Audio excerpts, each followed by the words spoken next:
السلام علیکم ورحمۃ اللہ وبرکاتہ۔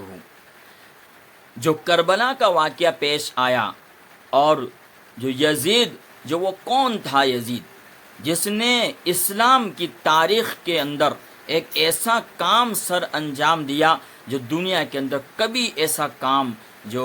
قتل و غارت نہیں کی گئی، جیسا کام یزید نے کر پوری دنیا کے اندر اور اس وقت کے اندر صحابہ اکرام کے ایک دل کو جھنجھوڑ کے رکھ دیا گیا، اہل بیت کا ایسا حال کر دیا گیا جو کبھی اسلام کے اندر وہ حال نہیں ہوا۔ ہم جاننے یزید کون تھا اور جس کام کو انجام دینے کے لیے یزید نے عبید اللہ بن زیاد کو بھیجا تھا، جس نے اہل بیت کو تہس نہس کر ڈالا۔ آپ کو معلوم ہونا چاہیے کہ یزید امیر معاویہ رضی اللہ تعالی عنہ کے بیٹے تھے اور عبید اللہ بن زیاد یہ زیاد کے بیٹے تھے، اور عبید اللہ بن زیاد یعنی زیاد اور امیر معاویہ یہ ابو سفیان کے بیٹے تھے۔ ابو سفیان کے تینوں یہ بیٹے، دو بیٹے اور یہ بہن تھی، یہ اللہ کے نبی صلی اللہ علیہ وسلم کی زوجہ محترمہ یعنی امہات المؤمنین میں سے تھی ام حبیبہ، جو ابو سفیان کی بیٹی تھی اور امیر معاویہ رضی اللہ تعالیٰ عنہ کی بہن تھی۔ امیر معاویہ رضی اللہ تعالیٰ عنہ کا بہت بڑا مقام اور بہت بڑا مرتبہ ہے۔ امیر معاویہ رضی اللہ تعالیٰ عنہ نے اپنے والد ابو سفیان کے ساتھ اسلام قبول کیا تھا فتح مکہ کے وقت، جب امیر معاویہ رضی اللہ تعالیٰ عنہ کی عمر 25 سال کی تھی۔ امیر معاویہ رضی اللہ تعالیٰ عنہ اللہ کے نبی صلی اللہ علیہ وسلم کے کاتب وحی تھے، یعنی وحی کو لکھنے کا کام کرتے تھے۔ اللہ کے نبی صلی اللہ علیہ وسلم کے دوست تھے، اللہ کے نبی صلی اللہ علیہ وسلم کے صحابی تھے، اللہ کے نبی صلی اللہ علیہ وسلم کے سالے تھے، یعنی ابو سفیان کی بیٹی ام حبیبہ جناب محمد رسول اللہ صلی اللہ علیہ وسلم کے نکاح میں تھی، امہات المؤمنین میں سے ہیں۔ تو امیر معاویہ رضی اللہ تعالیٰ عنہ ایک جلیل القدر صحابی تھے۔ جب امیر معاویہ رضی اللہ تعالیٰ عنہ کی عمر کچھ زیادہ ہو گئی اور امیر معاویہ رضی اللہ تعالیٰ عنہ نے سن ہجری 50 کے اندر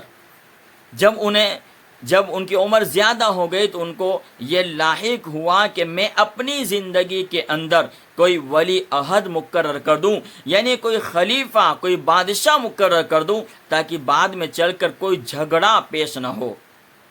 امیر معاویہ رضی اللہ تعالیٰ عنہ نے ایک خط لکھا مدینہ کے اندر مروان بن حکم کے پاس، اور خط کے اندر یہ لکھا کہ ہم یزید کو ولی عہد مقرر کرتے ہیں اور اس کے متعلق تمام لوگوں سے بیعت لی جائے۔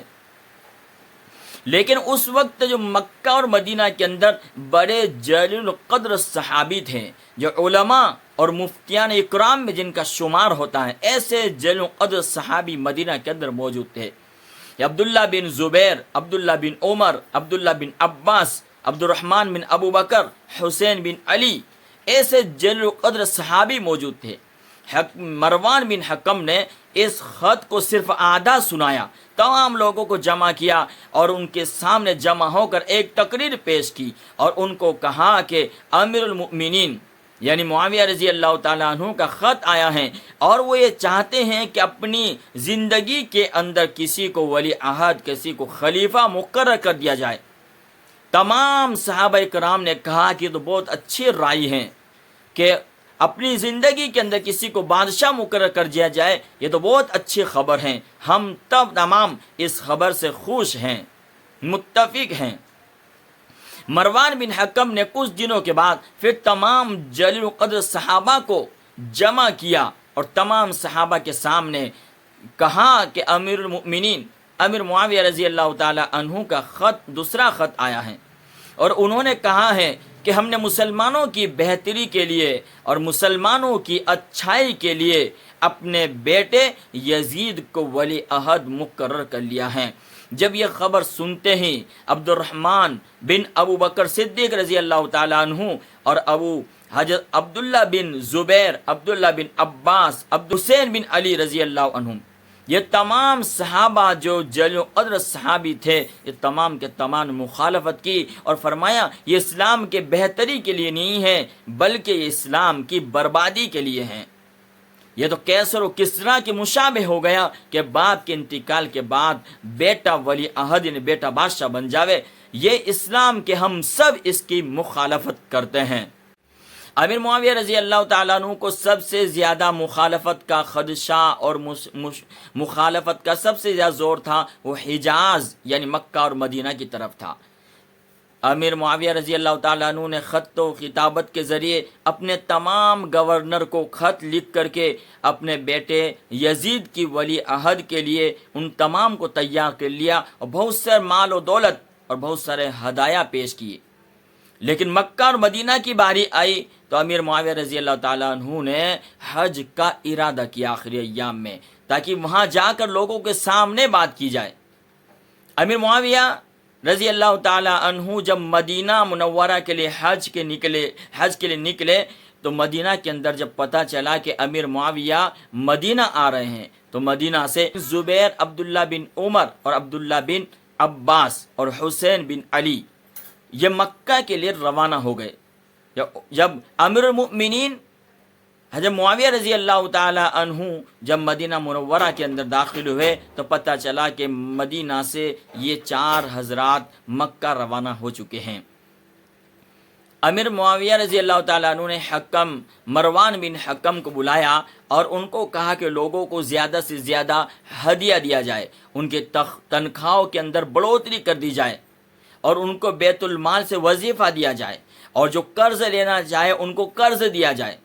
اور جتنا جو مانگے تمام ان کو دیا جائے تاکہ وہ ہمارے احسان تلے آ جائے، اور اس کے بعد ان سے یزید کے بارے میں ولی عہد کے لیے منتخب کر لیا جائے، یعنی ان سے عہد لے لی جائے۔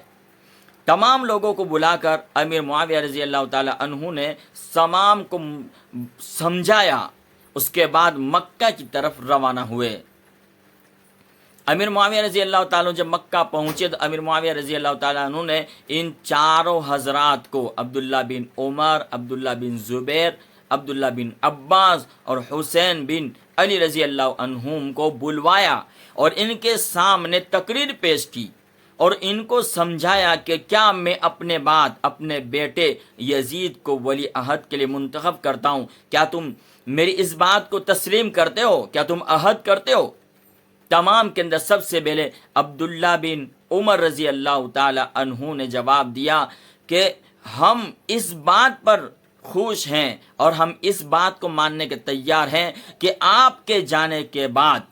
تمام مسلمان مل کر جس کو چاہیں گے اس کو ولی عہد مقرر کر لیں گے، جس کو چاہیں گے خلیفہ بنا لیں گے اور ہم اس کے ہاتھ پر بیعت کر لیں گے، ہم جماعت سے الگ نہیں ہوں گے، جس کو مسلمان تمام متفق ہو جائیں گے اس کو خلیفہ تسلیم کر لیں گے۔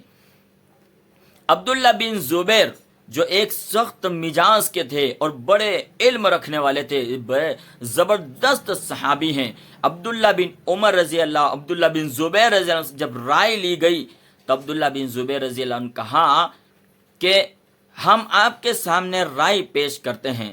آپ کو جو چاہیں وہ آپ پسند فرما لے۔ سب سے پہلی رائے یہ ہے کہ آپ اللہ کے نبی صلی اللہ علیہ وسلم کے اوپر اس بات کو چھوڑ کر چلے جائیں کہ آپ کے جانے کے بعد لوگ جس کو چاہیں گے اس کو خلیفہ تسلیم کر لیں گے، یا تو آپ اللہ کے نبی کی سنت پر عمل کریں۔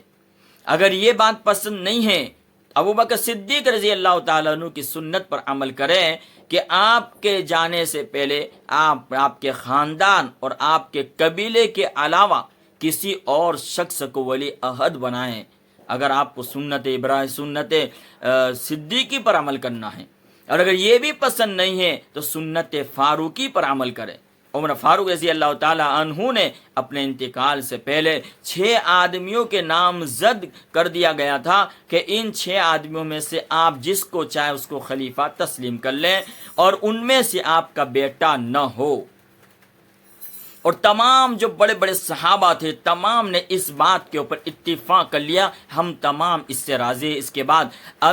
امیر معاویہ رضی اللہ تعالیٰ ان کے پاس سے چلے گئے اور مکہ کے اندر بہت سارے لوگوں کو جمع کیا اور سب کو ہدایہ دیے، سب کو بہت سارے پیسے تقسیم کیے اور اپنے بیٹے یزید کی ولی عہد کے اوپر یزید کو اپنے بعد بادشاہ بننے پر راضی کر لیا۔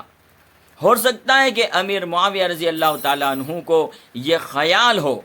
کہ میرے جانے کے بعد میرا بیٹا اس کام کو اچھا بخوبی سنبھال سکتا ہے، وہ مسلمانوں کی ترقی، مسلمانوں کی فلاح، مسلمانوں کی کامیابی کے لیے کام کرے گا۔ ان کو یہ یقین نہیں تھا، قطعاً ان کو یقین نہیں ہوگا کہ میرے جانے کے بعد کیا یزید اتنا خطرناک قدم اٹھائے گا جو تاریخ اسلام میں کبھی ایسا قدم نہیں اٹھایا گیا کہ اہل بیت کو قتل کر ڈالے۔ یہ امیر معاویہ کو ہرگز یہ خیال نہیں تھا کہ بیٹا ایسا کرے گا۔ امیر معاویہ رضی اللہ تعالیٰ عنہ جب وقت گزرتا گیا اور امیر معاویہ رضی اللہ تعالیٰ عنہ جب بیمار ہوئے اور بیمار ہونے کے بعد جب ان کے وقت قریب آیا، امیر معاویہ رضی اللہ تعالیٰ عنہ نے اپنے بیٹے کو طلب کیا، اپنے بیٹے کو بلایا۔ اس وقت یزید دمشق میں موجود نہیں تھا، بلکہ وہ کہیں شکار پر گیا ہوا تھا۔ قاصد کو بھیج کر فوراً بلوایا گیا اور ان کو بلا کر امیر معاویہ رضی اللہ تعالی عنہ نے ایک نصیحت کی اور یزید سے حلف لیا۔ امیر معاویہ نے فرمایا، اے میرے بیٹے، میری وصیت کو توجہ سے سن اور میری بات کا جواب دے۔ میرے اللہ کا فرمان آ چکا ہے، میرا موت کا وقت قریب آ چکا ہے۔ اب تو یہ بتا کہ تو مسلمانوں کے ساتھ کیسا سلوک کرے گا، مسلمانوں کے ساتھ تو کیسا سلوک کرے گا، رعایا کے ساتھ کیسا سلوک کرے گا۔ یزید نے جواب دیا، کتاب اللہ اور سنت رسول اللہ صلی اللہ علیہ وسلم۔ امیر معاویہ رضی اللہ تعالیٰ عنہ نے فرمایا، کیا تو صدیقی سنت صدیقہ پر عمل کرے گا کہ جنہوں نے مرتدین سے جنگ و قتال کیا اور وہ اس حال میں دنیا سے گئے کہ امت ان سے خوش تھی؟ یزید نے کہا، نہیں، صرف کتاب اللہ اور سنت رسول اللہ صلی اللہ علیہ وسلم میرے لیے کافی ہے۔ امیر معاویہ رضی اللہ تعالیٰ نے پھر کہا کہ فاروق اعظم کی سیرت پر عمل کرنا کہ جنہوں نے بہت سارے ملک کو فتح کیا، مال غنیمت کو لوگوں میں تقسیم کیا اور تمام لوگوں کے سامنے باعزت رہے، اور جب وہ چلے گئے تمام امت ان سے خوش تھی۔ یزید نے کہا، نہیں، صرف کتاب اللہ اور سنت رسول اللہ صلی اللہ علیہ وسلم میرے لیے کافی ہے۔ پھر فرمایا، میرے بیٹے عثمان، سنت عثمانی پر عمل کرنا کہ وہ بڑے باحیا والے تھے، سخاوت والے تھے، اور تمام لوگوں کے سامنے درمیان اس طریقے سے رہے کہ تمام امت ان سے خوش تھی۔ یزید نے جواب دیا، نہیں، صرف کتاب اللہ اور سنت رسول صلی اللہ علیہ وسلم میرے لیے کافی ہے۔ امیر معاویہ رضی اللہ تعالیٰ نے کہا، مجھے تو ایسا لگتا ہے کہ میرے جانے کے بعد تو میری باتوں پر عمل نہیں کرے گا، تو میری بات نہیں مانے گا، ایسا مجھے لگ رہا ہے۔ لیکن اس وقت امیر معاویہ رضی اللہ تعالیٰ عنہ بیمار تھے، مرض الموت میں تھے، اس وقت وہ کیا کر سکتے تھے؟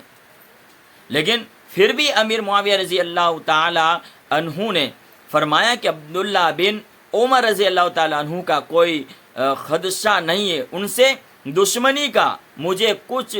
زور نہیں لگتا، اس لیے کہ وہ تو دنیا سے بیزار ہیں، وہ تو اللہ والے ہیں، لیکن مجھے اس کا ڈر لگتا ہے کہ حسین بن علی، حسین رضی اللہ تعالیٰ عنہ کو اہل عراق ان کو تیرے مقابلے کے لیے تیار کریں گے، اور اگر وہ تیرے مقابلے کے لیے آ جائے اور اگر تو ان پر فتح یاب ہو جاوے تو کبھی بھی انہیں قتل مت کرنا، ان سے رشتہ داری کا خیال رکھنا۔ یعنی حسین رضی اللہ تعالیٰ عنہ کو قتل کرنے کا امیر معاویہ نے یزید کو منع کیا تھا، تو ان سے قتل مت کرنا، ان رشتہ داری کا خیال رکھنا۔ اس کے بعد امیر معاویہ رضی اللہ تعالیٰ عنہ جب انتقال ہوا، ان کا بیٹا دمشق میں نہیں تھا بلکہ وہ شکار پر گیا ہوا تھا۔ ان کو قاصد بھیج کر بلوایا گیا، اور جب کچھ دنوں کے بعد جب یزید آیا تو قبرستان کے اندر گیا اور اپنی باپ کی قبر کے اوپر نماز جنازہ پڑھی، اور اس سے پہلے امیر معاویہ کو ضحاک بن قیس نے جنازے کی نماز پڑھا کر دفن کر دیا گیا تھا۔ امیر معاویہ رضی اللہ تعالیٰ عنہ کے پاس اللہ کے نبی صلی اللہ علیہ وسلم کے ناخن اور بال تھے۔ اللہ کے نبی صلی اللہ علیہ وسلم امیر معاویہ نے یہ وصیت کی تھی کہ ناخن اور بال میرے آنکھ اور میرے منہ میں رکھ دینا اور مجھے دفن کر دینا۔ ایسا ہی کیا گیا، وہ بال ان کے منہ اور آنکھوں اور منہ کے اندر اور آنکھوں کے اندر بال اور ناخن رکھ دیے گئے اور ان کو دفن کر دیا گیا۔ امیر معاویہ رضی اللہ تعالیٰ عنہ بڑے ولی تھے، بڑے صحابی